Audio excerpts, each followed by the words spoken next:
For information on the news around you, keep watching Face Talk YouTube channel. Subscribe to the latest news and press the bell icon. जो बहू है उनके बेटे की wife वो यहाँ से नरेंद्र पार्षद है और एक टीचर भी है, वो पढ़ी लिखी है। योग्यता पढ़े लिखा आदमी जो होता है वो बड़े काबिलियत होती है और हमारे देश को संजीव होती है। चलिए धर्मवीर यादव से आज चर्चा करते हैं। सर नमस्कार। जी नमस्कार। सर कुछ बातें हो रही थी ऑफ कैमरा हमारी, आपने हमारा ज्ञान भी बढ़ाया। बात चल रही थी, मैंने कुछ पॉइंट लिखे। आपने कहा नॉर्थ एमसीडी में हर साल का फंड 2 करोड़ दिया जाता है, सालाना विकास कार्य का फंड, लेकिन इसमें कुछ रुकावट आ चुकी है। क्या था, जब कांग्रेस की सरकार थी दिल्ली में तो हमारी शीला दीक्षित जी के टाइम में एमसीडी का फंड हर काउंसलर को, नॉर्थ एमसीडी की मैं बात कर रहा हूँ, 2-2 करोड़ रुपया फंड मिलता था निगम पार्षद को विकास कार्यों के नाम का, जिनसे वो क्षेत्र के विकास करते थे, सड़कें बनाते थे, नालियाँ बनाते थे और रिपेयरिंग वगैरह करते थे। सारे कार्य बहुत अच्छी तरह से कुशल रूप में हो जाया करते थे। लेकिन जब से शायद केजरीवाल जी आए हैं, कह लो 14 के बाद से ऐसा कुछ अलग ही माहौल एमसीडी का बन गया है कि पंगु, जिसको बोलते हैं पंगु हो गई है एमसीडी। आज एमसीडी अपंग की तरह काम कर रही है, स्टाफ को देने के लिए तनख्वाह नहीं है।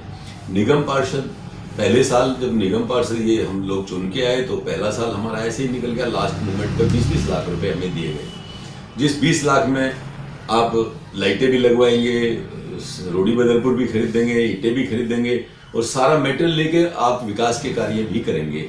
तो उसमें आप इतना बड़ा क्षेत्र है, मेरे क्षेत्र के अंदर 11 कॉलोनियाँ हैं, 5 जेजे क्लस्टर हैं, 3 गांव हैं, 2 इंडस्ट्री एरिया, 2 ट्रांसपोर्ट नगर हैं, बहुत बड़े बड़े। इतना बड़ा क्षेत्र होने के कारण मेरे क्षेत्र के अंदर अगर आप 100 करोड़ भी रुपया दें तो शायद बहुत कम रहता है, लेकिन क्या 20 लाख में विकास कार्य हो सकते हैं?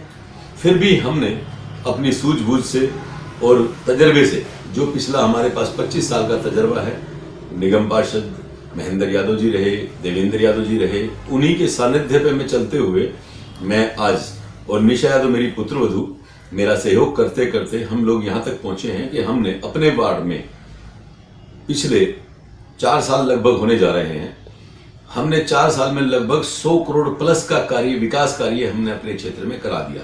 100 करोड़ जी, चाहे वो सेंट्रल गवर्नमेंट से लाना पड़ा, चाहे वो मुख्यमंत्री सड़क योजना से लेकर आए, हम अपने क्षेत्र में पैसा लाने से कहीं पीछे नहीं हटे।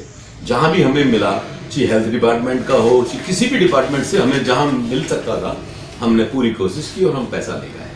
आज 100 करोड़ का फंड हमने निशा यादव ने, देवेंद्र यादव जी के सानिध्य में हमने ला के क्षेत्र को दे दिया है और कार्य, बहुत अच्छे कार्य होने लग रहे हैं। लेकिन क्या ये निगम पार्षद, निगम भी का फर्ज नहीं बनता कि हमारी नालियां भरी पड़ी हैं, हमारे कर्मचारी आधे हटा दिए गए, हमारे पास जो सफाई कर्मचारी हैं जो मेरे वार्ड में होने चाहिए जितने, उसके आधे हैं, क्या हमारा फर्ज नहीं बनता है हम उनकी तनख्वाह दें और उनकी भर्ती करें और नए रखें?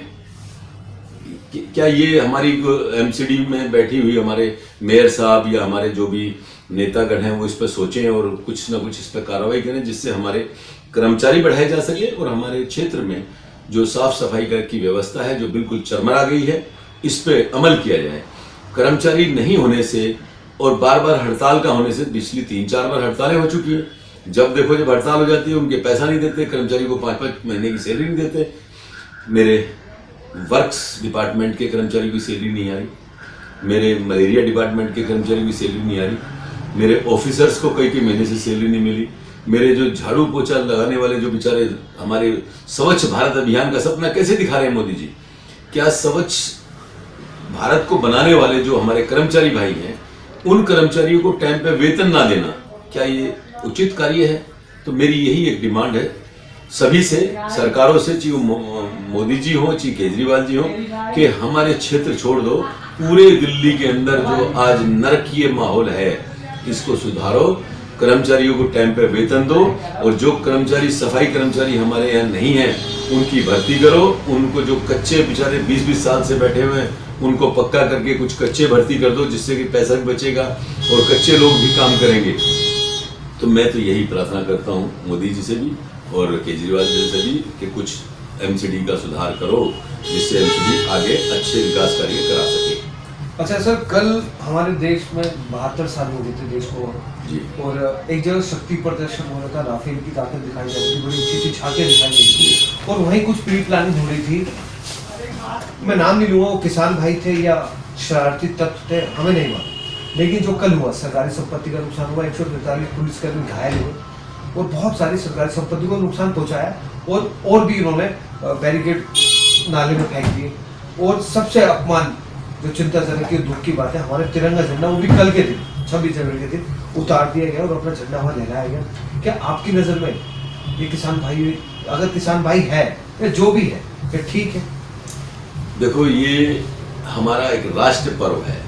मैं गणतंत्र दिवस जैसे एक समारोह जिसको हमारा देश मनाता है और देश की आन बान शान के लिए एक हमारा बहुत ही अच्छा सुनहरी पल होता है, जिसमें हम सभी लोग, हम भी कई जगह गए, हमने राष्ट्रीय ध्वज को फहराया और हमने कार्रवाई लोगों के साथ मिलकर एक प्रोग्राम भी रखे, बच्चों के सम्मान समारोह में भी प्रोग्राम रखे, कोई डांस प्रोग्राम भी रखे, हम सभी जगह गए।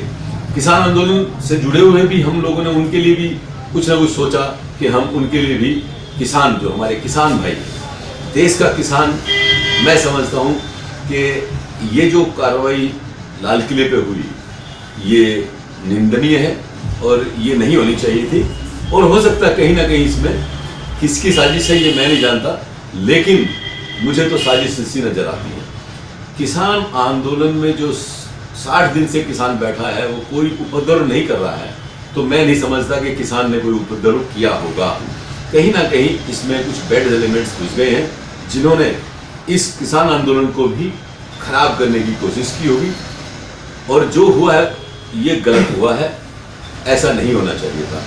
किसानों ने इसके लिए काफ़ी कहा भी है, मैं भी स्टेटमेंट भी उनकी सुन रहा था कि भाई ये हमारा कोई प्लान नहीं था, हम लोगों को लाल किले नहीं जाना था, फिर भी कैसे लोग पहुंच गए ये उनको भी नहीं समझ आ रहा है। तो मेरा तो मानना ये है कि ये इतिहास में पहली बार ऐसा हुआ है कि देश में जो एक हम बहुत ही अच्छा एक हमारे देश के लिए, जो हमारे राष्ट्र के लिए एक बहुत उत्सव मनाने का दिन होता है, उस दिन उन्होंने भी इसलिए परमिशन ली थी, हम भी एक ट्रैक्टर मार्च निकालेंगे, हम भी शांतिप्रिय मार्च निकालेंगे। और परमिशन इसी बात के लिए मिली थी, और एक ट्रक पे 3 आदमी की परमिशन, ये परमिशन मिली थी। लेकिन अब वो कैसे क्या हुआ है, वो जो जमींदार यहाँ पड़े हुए हैं बेचारे बॉर्डरों पे बैठे हुए हैं, वो तो अपने ट्रैक्टर पे एक दो ही बैठ के आए और ट्रैक्टर लेके आए, लेकिन वहां तो इतना जाम हो गया, जनता कहां से इतनी आई, बेलगाम बेकाबू। डीजे भी लगा, कहीं ना कहीं हमारी पुलिस का भी रोल, जहां उनको रोकने का था वहां उन्होंने थोड़ा सा कहीं ना कहीं अपने आप को बचाने की सोच रखी, ना कि रोकने। अगर चाहते तो उनके नेताओं को बुलाया जाता, उनसे वार्ता भी होती। और वहीं पे मोदी जी से मैं प्रार्थना करता हूँ कि किसान आपके अपने ही तो हैं, देश के ही तो हिस्सा हैं, उनसे एक बार जाके वार्ता तो कर सकते हैं। मोदी जी ने आज तक एक बार भी वार्ता नहीं करी किसानों से। क्या देश के प्रधानमंत्री को नहीं बनता कि किसानों से एक बार बात की जाए?